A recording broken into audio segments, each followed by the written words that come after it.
if you just ask any random young person in Nairobi if they kama wanapenda nyama kwa nyama ama wanapenda ikiwa na mpira, you know the answer. Nyama kwa nyama, raw dogging. Yeah. So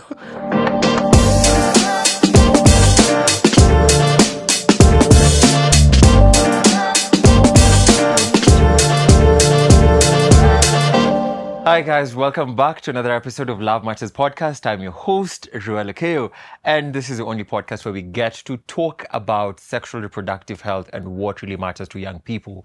This is a podcast where we get to talk about real challenges facing real young people and we try and find real solutions. And this week, I have a good old friend of mine who, as you all know, it's not my job to introduce. They're going to say who they are, what they do, where they're from, and then we are going to jump right into the conversation. So, take it away. Asante sana for having me. Hi everyone. My name is Kelvin Joroga, but I've heard being called Kayla. I am a HIV champion, a youth advocate, and also a child advocate. I am affiliated with a couple of organizations, but for purposes of when I'm Ambassador for Youth and Adolescent Reproductive Health Program, IREP. Yes, that is where I am coming from today. Yeah. Yes, and happy to be here. Karibu sana. Thank you so much for joining. Asante. And so for today's conversation, mambo ni live, mambo ni moro. Today we're going to be talking about body count and does it matter in relationships? Hehe. Wewe kwanza uko tayari kusema yako ni ngapi tuanze kuuliza maswali ama acha tuachane na hiyo story. But does body count really matter to you when it comes to relationship? Because mimi washa kabla niseme mimi. Hebu sema wewe kwanza nijua malini naanzia story. For me, I don't think like body count really matters. Why?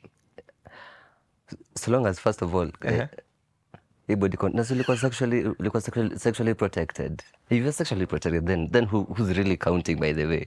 Kwa hivyo tukienda tu hivyo tuko tu sawa as long as you're protected. As long as you're protected and as long as everyone is happy. I mean, kuna watu wenye wako guarded by the Lord, hata waende nyama kwa nyama watakuwa tu sawa. I love to meet those people, but anyway, me, I don't think really it really matters. Yeah. Because you're with that person that time. Yeah. Their past really doesn't really matter. I don't think it holds too much weight. Having to know how many people you slept with, it will not change the fact that ni mimi ndio niko hapo sasa. That's it. Yeah. Yaani ukikaa tu chini imagine alitoa na karudisha. Punde mabutu karibu. Alafu unasema body count doesn't matter. No. Hapana bana. Uongo. If you go digging in the past, you'll really find the dots. Yes, you'll find the dots. Because, okay, is it necessary to know someone's body count? And what's a body count limit? Because kuna mtu utasema, mi ukisema kama ijafika 10 ni sawa. Lakini kuna ule mtu utasema 10. Sasa kama yako ni ngapi? Mimi? My entire life since I started having sex, my body count is less than 20. Less than 20. Rematches ndio mingi, but it's less. Rematch ndio mingi. Rematch ndio mingi, but it's less than 20. I don't think. Okay. You're above me. Don't No. lie. Don't lie. Why How? you lie? Why you lie? I'm still children. Maybe I'm still a virgin. For who? Well, each year we start afresh. Each year we start afresh. So, last year it was the sub. This year, my body count is at 2. Yeah. No, 1. Wait, I'm in a relationship, guys. I'm in a relationship. Sasa ni huyo moja ni rematch ndio mingi. Rematch ndio mob. Yeah. But then again, so to you, according to you, majorly, you don't find body counts to be quite a challenge, kidogo. I don't think it is a challenge because, again, I came to understand one thing about Nairobi. Yeah. One thing about Nairobi is a very big bedroom. Ni sisi wote kwa sisi wote. Sisi kwa sisi. It's us for us. So, I mean, in as much as yes, kuna those stable relationships that, well, kuna those people that have one body count. But unajua pia you don't know akitoka poenda wapi. Yeah. So mtu ni wako akiwa na wewe? Ni wako akiwa hapo. Akitoka you never know what happens. But uko protected. Yeah. That's it. But okay, now if I have to turn this conversation a little bit, right? And have to talk about the fact that most of the time we tend to glorify body counts, I mean, I have nothing against body counts, right? But we tend to glorify body counts in an aspect where now, is it part because you said you're also a HIV champion, right? And we're seeing like the number of HIV cases on a daily are increasing. Is it because we're too much glorifying body counts? Because I know ways of HIV prevention are the ABCs: abstinence, be faithful, and condomize, Yeah. which Nairobi doesn't do. Yeah, we do. So- Hakuna vocabulary kama hiyo kwa Yeah, so Nairobi. if we glorify, quote unquote, glorify body counts, so does that mean when it comes also to HIV prevention, it becomes a challenge? Because I would rather stick it out to the one person and trying different styles and positions and explorations and all that than having the same thing with so many multiple people. True, and as I'd earlier told you, in as much as it doesn't matter, Baraka, you're protected because right now, Yeah. what you're seeing with the recent cases of HIV rising in Nairobi, they're rising amongst adolescent and young people, and the reason why these cases are increasing like this is not because there are no prevention methods. There are so many prevention methods. A lot of information is out there. Yeah. There's so many things that one can do to protect themselves. But now the problem becomes when now we become lenient, or we tend to not to take that matter of prevention seriously. Because ideally, if you just ask any random young person in Nairobi if they kama wanapenda nyama kwa nyama ama wanapenda ikiwa na mpira, you know the answer. Nyama kwa nyama, raw dogging. Yeah.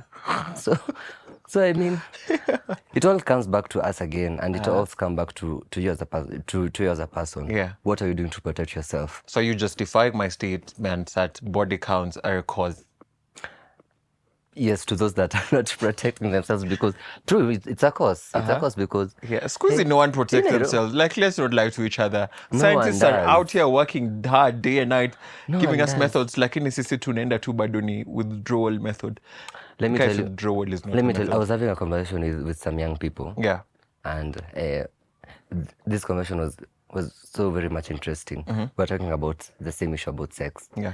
And with this issue, with this same conversation about sex, ilifika place. The conversation started, I don't know where. Tukafika mpaka kwa styles and all that. Yeah. Went up to the point that now we have to talk about issues to do with protection and use of vitu kama PrEP. Yeah. Now, do you know, in that whole group, hakuna mtu alisema hapo anapenda ikiwa na condom. Yeah. They like it like that. Sure. And if you ask them about them preventing themselves from HIV, they tell you things to do with PrEP.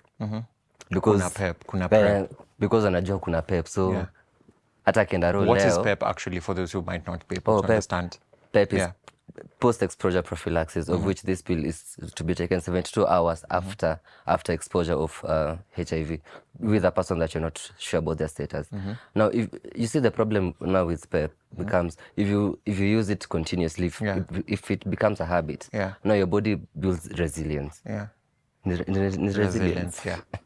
Yes, your body builds resilience, and now that drug will not work in your body. Yeah. These young people do not know that. Oh, wanajuanga tu. Wanaweza tu ni Wanajuanga tu si 72 hours hazijaisha.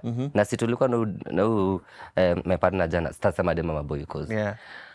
Yeah. So hapo ndipo shida inatokea Ruel. Yeah. So also then again, because now tumetoka kwa hapo kwa body count, which is a whole topic on its own, right? Yeah, true. Now when it coming down to, misuse of not adhering to protection methods, be like, guys, imagine all these problems we have. Tukutumia 2 condoms. Imagine half of the problems are gone. But I'm takangi kusikia hiyo, so True. Takangi kusikia hiyo. So, when you're talking about these young people and already they don't even understand the fact that they're misusing PrEP, post-exposure prophylaxis, and they don't want to take PrEP, which is pre-exposure prophylaxis. So how, in that conversation, what did you do? No, sidanganya, I will know. I know when you lie. So what did you do? What did you say? Ushaanza. Yeah. So what did you do? What did you say to be able to make the conversation better? Because we can't tell people to try and change their ways because they're like, you're invading my privacy, invading my space, which makes our work even difficult when you're only trying to minimize risk. So how is it that we can be able to also tell young people that, yeah, I mean, I'm not against what you're doing, that's your life, but you can be able to protect yourself?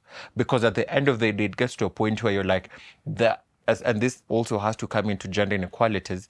If it's a man, it's okay if a man has a higher body count Than a woman. He's gaining his prowess. But if a woman has a higher body count, then she's a hoe.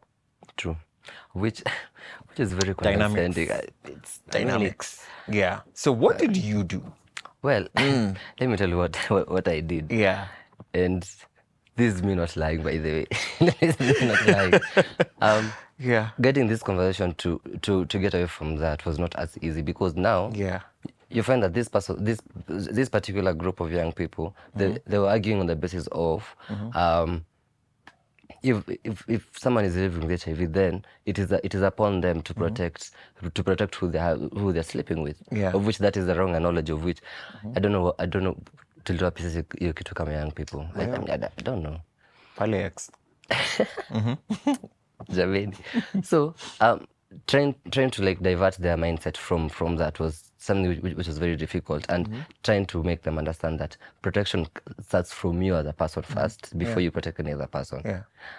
Now, they were talking about taking PEP every time they are at risk. Nikawaguzia